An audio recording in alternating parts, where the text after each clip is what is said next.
What's going on, guys? It's Wafers, and welcome back to the Newport County Road to Glory Career Mode. It's episode 77, and today we will be ending off December and heading into January, which means the January transfer window will be starting, and we have some money to spend.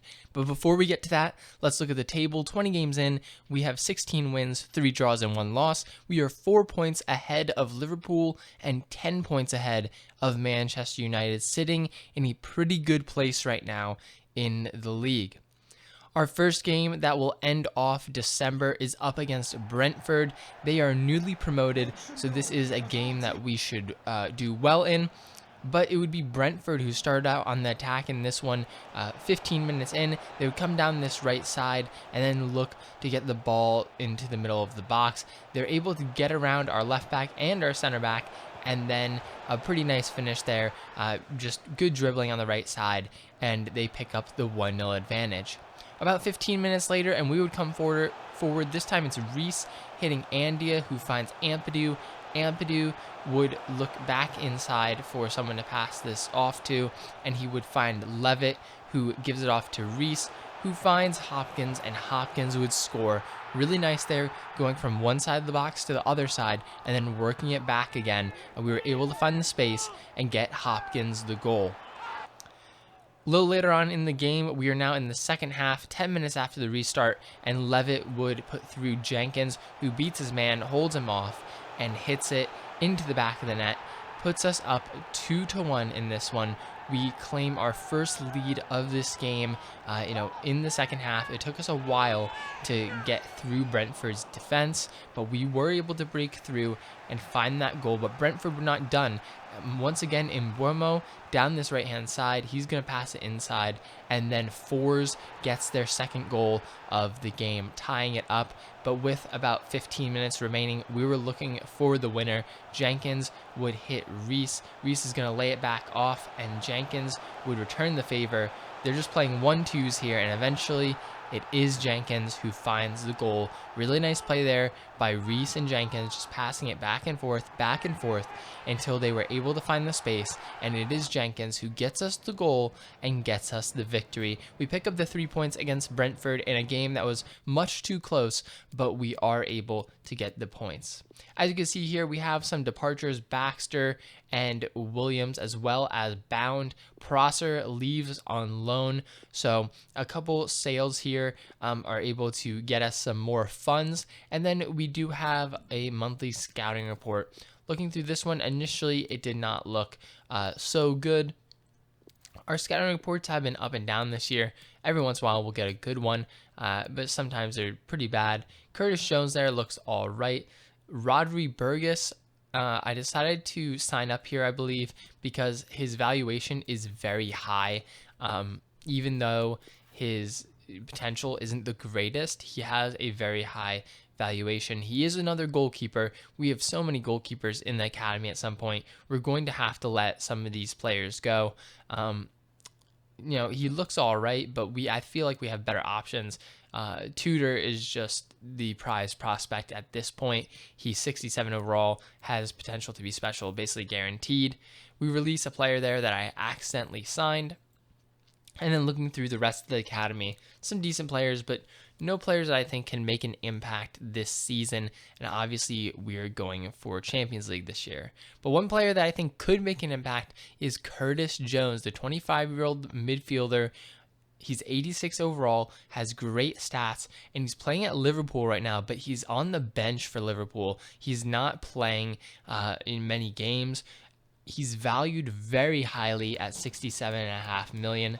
Liverpool wanted a ton of money for him, which I completely understand. He'll probably keep growing a couple ratings. We submit a bid for $74 million plus a 25% sell-on clause because I just didn't have any more money to offer them. And they do end up accepting this one. I had to put add a sell-on clause in that because otherwise the deal just could not get done. I just didn't have enough money. I had $77 million, but it just wasn't enough without that clause. Here you can see he wants £83,000. I believe we're just going to accept this. Yeah, and we basically spend all our money. on Curtis Jones, but I think that he could be a really good signing for us. He's a quality player, really just bolsters the side, and he's a great January addition. One of the biggest January additions I think I've ever made, and I think he could really help the squad out. Marsh gets tired every once in a while now because he's coming off that injury, and Jones is the perfect replacement. Into this FA Cup game, and Telford would open the scoring here, putting us a 1-0 up within the opening 10 minutes over Nottingham Forest. Obviously, Nottingham Forest, not the best side. I believe they're in the championship, so we should be able to pretty easily beat them in this one, and we were looking like that in the first half. 35 minutes in, Bennett with some nice dribbling on the outside the box. He's going to hit Telford. Telford would give it back, and Bennett scores. Really nice shot there with his left foot. Really simple. He found the space in the middle. Telford just laying it right back to him, and he is able to score that one, put us up 2-0. And then in the 85th minute, one last opportunity here. Rollins is going to cross this one in. He's looking for, I believe, Conlon. Conlon is going to go for it, and he beats the defender there. Picks up another goal on the season, and we go up 3-0, sealing this game, and we will be moving on to the next round of the FA Cup as we beat Nottingham Forest 3-0 on the night. After that, we get an offer for Conlon, and this is a big offer here, £72.9 million from Atletico Madrid. We will be denying that. We also get, I think, our biggest offer ever for Telford, £25.1 million from Newcastle. He's up to an 81.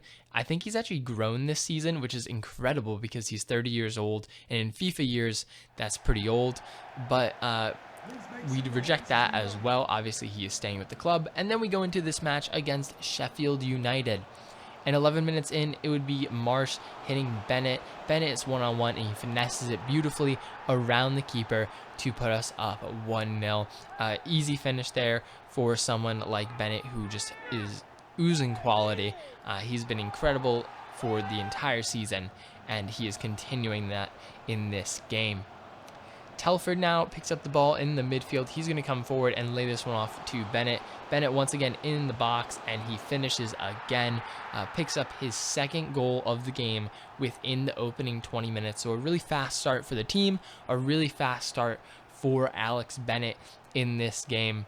And then with still within the opening half an hour, off of a corner, we were looking for Peter Conlon, and he is going to get up and head that one home to put us up 3-0. So back-to-back games with a headed goal from Conlon, which is sort of rare.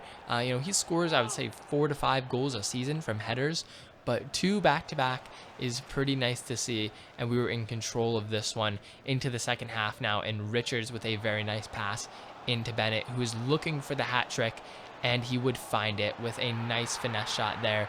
Opens up his body and is able to curl it around the keeper. We go up 4-0. This game was over in the second half, but at this point we were just trying to tack on some extra goals here, and Ibrahim Marsh would get involved, driving forward out of the midfield. He will finish that one with his left foot, puts us up 5-0. I believe that's his first goal back since he returned from injury. And, he's been warming up as we've been playing him more. He started off not so good, but then he sort of got into it more, and now he's doing well. Curtis Jones here came on the pitch, and he put Jenkins through. Jenkins with a rocket of a shot to finish that one to put us up 6-0. And Curtis Jones gets the assist in his first ever game for the club. Coming off the bench, we win this one 6-0. Alex Bennett picks up that match ball with 3 goals on 3 attempts, gets the hat trick in the game. After that game, we get an offer here for Nico Williams, and it's £49 million. We will reject this one as well. Just showing some offers here. I like to show you guys the offers that we're getting for players to keep you updated on what their value is. We get a swap deal here for Matondo. He's valued at £41.5 million, but they offer us Roca and like $19 million. Obviously, I'm going to reject that, but I like to show you guys those just so you know what are our players' valuations and what are teams looking to pay for them. Our next Premier League game is up against West Ham, and within the first 10 minutes, we would come forward. Curtis Jones putting Jenkins through here. Jenkins gets in on goal, and he would finish that one to put us up 1-0. Curtis Jones did start this game. I wanted to get him a start, to let him play a full game in this, and he immediately contributes, gets another assist. Looking really good so far in the little time he's played for us. Reese would then get in the box, lay it off to Jenkins, and Jenkins would score 33 minutes in to double our advantage, and Jenkins picks up his second goal of the match already, and we were in control of this match at this point. We would then come forward, Reese putting through Jenkins once again, and Jenkins for the hat trick would be able to get it.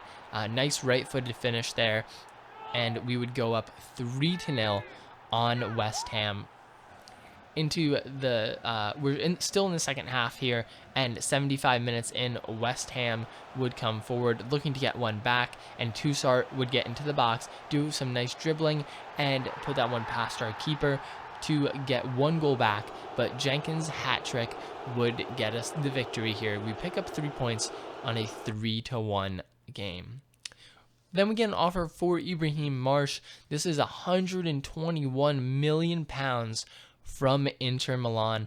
I think that might be the biggest offer we've ever received. We will reject that, but a crazy offer from Inter there for our star midfielder. Next in the Premier League, we have Spurs at the Rodney Parade, and 15 minutes in, Spurs were looking to get on the board. Harry Kane leading the charge would pass it inside. It gets to Jung, and he would finish. A really nice goal there by Tottenham. They go up 1-0. But in the 38th minute, off of a corner here, we cross it in, and Peter Conlon gets up and heads it home, gets another goal in this episode. I believe that's 3 for him in just a number of games here, and we tie it up at 1. We would then come forward looking to grab the lead. Telford is going to drive forward. He'll lay this one off eventually to Coughlin, who gives it into Marsh, back to Telford, and Telford would score 55 minutes in, and we pick up the 2-1 advantage. Some nice play there. Telford almost got tackled, but then he was able to regain possession, lay it off to Marsh, and Marsh with a brilliant pass into Telford. That's what we have him for. Tottenham would not go away, though. In the 68th minute, they come forward off of that bad pass from Harry Kane. Højbjerg in the midfield was just doing wonders for them. Into Jung, over to Kane, and they get Harry Kane through, and Harry Kane scores. Not much you can do in that situation with Kane in on goal. We finished with a 2-2 draw. We dropped 2 points, but it was a tough game against Tottenham, so I'm glad to get out of there with 1 point. Another offer comes in for Peter Conlon from Man City this time, and we will reject that. And then we get into our final game of the episode up against Watford. Watford, newly promoted side, and they're near the bottom of the table. Right away, we were in on goal here. Jenkins with a brilliant finish. 15 minutes in, we pick up the early lead here as Jenkins continues to be on an absolute tear. He's picked up a lot of goals in this episode throughout the various competitions, cups, as well as the Premier League. 5 minutes before the break, and Watford would actually come forward looking to get involved in this game. Off of a poor touch by Ampadu, they would get into the box. Success gets his shot saved, but Cassidy is there to head in the rebound. They would tie it at 1, and right after the start of the second half, they would get another opportunity here. It's Success once again. Ampadu unable to get the challenge in, and Cassidy would score again. So 2 pretty unlucky bounces right there, but we still have to defend after those, and we were unable to. About 10 minutes later, and Watford were looking to put another one on the board, and they would be able to. Ampadu gets another tackle in, and we don't get the ball. They score for the 3rd time, and we lose to Watford 3-1. on 3 pretty unlucky goals, I would say. Ampadu put in 3 great tackles, didn't get possession of any of them, and we lose all 3 games. But we're still top of the table, 24 games in, and we are 2 points ahead of Liverpool, 7 points ahead of Manchester United. So we're sitting pretty well in the league right now, even off the back of that bad loss to Watford. But overall, our team looks really good. Bringing in Curtis Jones is a huge addition to the team. He can come into that midfield and really just help to shore it up in rotation, but also as a substitute. He'll be really good off the bench. He can also play right back or left back if we need him to. So I think that he is just an incredible addition in January, and hopefully he can help us win the Champions League. But that's going to be it for this episode of the Newport County Road to Glory Career Mode. If you guys did enjoy it, make sure to drop a like. Let me know what you think down below in the comments and subscribe if you're new. And I'll see you guys soon with a new episode.